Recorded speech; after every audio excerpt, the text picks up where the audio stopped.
Hey, what's up, guys? It's Saul back with another video. So let's get right into it. So this week was pretty good.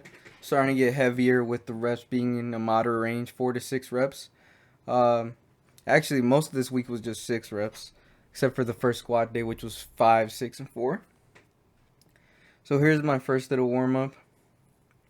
As you can notice, the knee sleeves I'm using are the Pioneer ones, because my Iron Rebel ones actually snapped or ripped.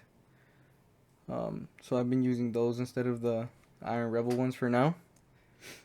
But they're really good. The company's really good, so they just sent me another pair for free because they have like a 1 year insurance on them. So I'm pretty happy about that.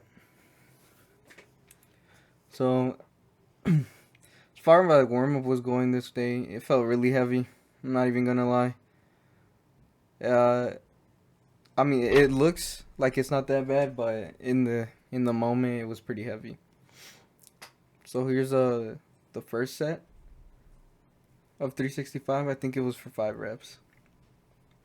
But I'm not gonna lie to you guys. I'm already on past week 5. I'm on the deload portion, ready to start block 2, and everything went pretty good. But you guys will see, or maybe you guys have seen already on like the shorts or the Instagram reels that I posted. But overall, 365 was moving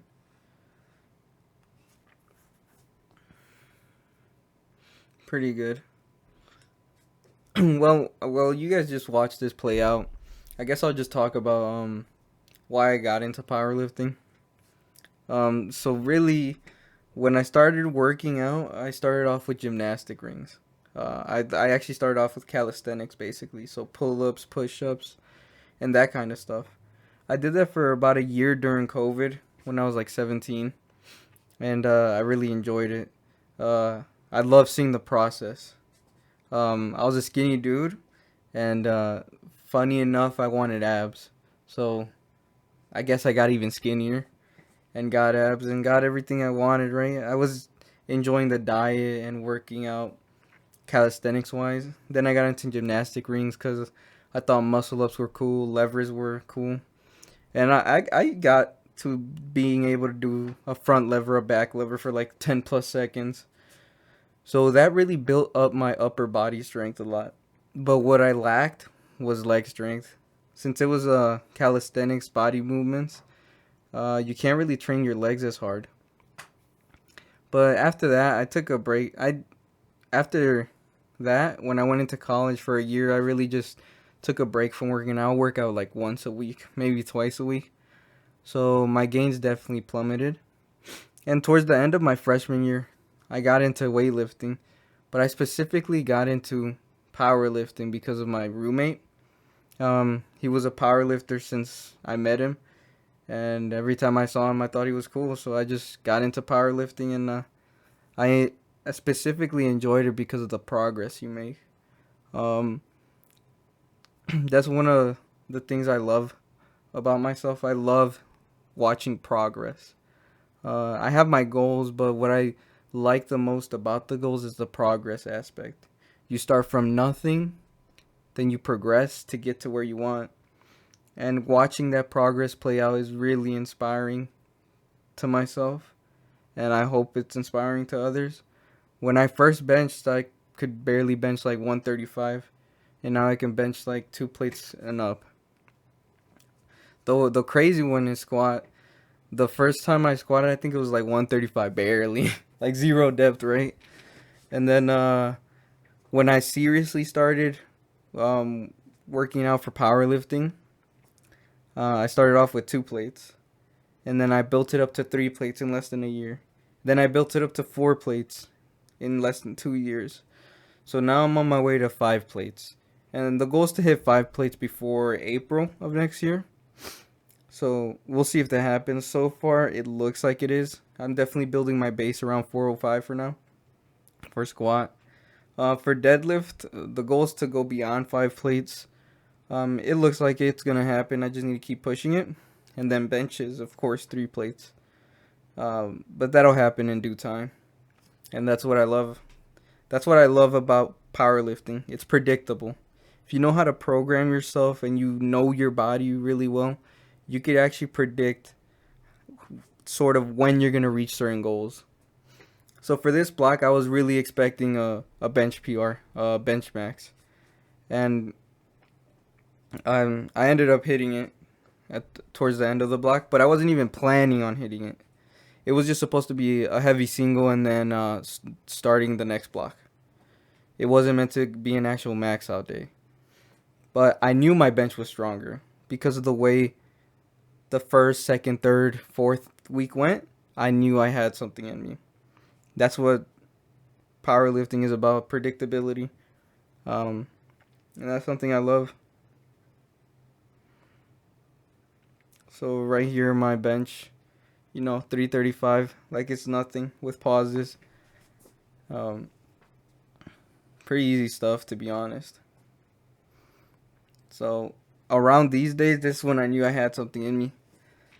It was just moving too quickly that it was surprising myself. I was like, damn, I'm moving this. This is me. So I'm pretty happy about that. Squat was like, It was just sort of fixing form and really just making that base of strength at like 405. 'Cause that's my goal. I want to make sure that like I can hit 405 whenever, that I have the strength there whenever. That way I can build off of that for the next block. For deadlift, I always throw deadlift in the back. It's the lift I worry about the least. Mostly because if your squat goes up, it's most likely that your deadlift is gonna go up in the near future, or it already went up. So you should mainly focus on bench and squat if you're powerlifting. The other thing I want to get into a competition. So I've been trying to find one near me, but I've been trying to find one near me, to be honest, to enter one. But if not, I know my school has some, my college has some. So whenever they have their next one, I'll probably just do that. I definitely feel like I could place, maybe not super competitively, but I don't think I'd be the worst one. Maybe I'd probably be in like the middle. I'm pretty confident in myself. If you guys want to know my weight, I'm in the 165 to 170 range. So I probably would make the 74 kilogram cut, if not the 83s. But we'll see. So far I'm still building. So far I think I'm still a beginner. Well, who am I kidding, right? I'm not that much of a beginner. More of an intermediate. But I still got so much to grow. But yeah. So here's 370, just moving for 6. I was pretty happy with 370, except that last rep. That last rep did not feel like I hit depth. So I was really unhappy about that. But here's 405 on deadlift. Something about deadlifts, I hate volume on deadlifts. It's way too much. I'd rather just do a top single and then back down sets. For some reason, I used to love doing deadlifts. It was my favorite lift. But then once I was lifting a lot, I was like, It sort of lost its pizzazz, if you will. And now my favorite lift is squat. Squatting is the best lift, regardless. I don't care what anyone says. Squatting is the best. You literally have weight on your back that could kill you. The other two lifts, well, I mean, maybe bench can kill you, right? But squat for sure can. For me, squat is the most dangerous. Deadlift can't kill you. You probably can blow your back out, but it won't kill you. Bench might if you like overload it, don't have a spotter, right? But squat, ooh, that can go terrible in like seconds. And here's 240 on bench. This was when I think this day I was feeling fatigued from bench. So my 240s during the second and third set were more touch and go rather than a slight pause at the bottom. So that's something I noticed. That fatigue is creeping, but that's a good thing. It means we've made progress. It just means that we just need to recover properly. And there's nothing to worry about. But yeah, as far as bench goes, My arch is getting better, which means my leg drive is getting better. And yeah, you could just see the improvement in the past couple weeks on bench. Also, I have a different equipment. I actually have like a bench, so that definitely helps out with bench, with bench press. But I think the only thing I would work on more, I need to work on more when it comes to bench is maybe shoulders and triceps. Cause off the chest it comes off, but it's mostly during above that my shoulders and triceps slow down compared to my chest. So for shoulders and triceps, that's what I'm gonna work on the next block. But anyways, I hope you guys enjoy this video, and I'll see you guys in the next one.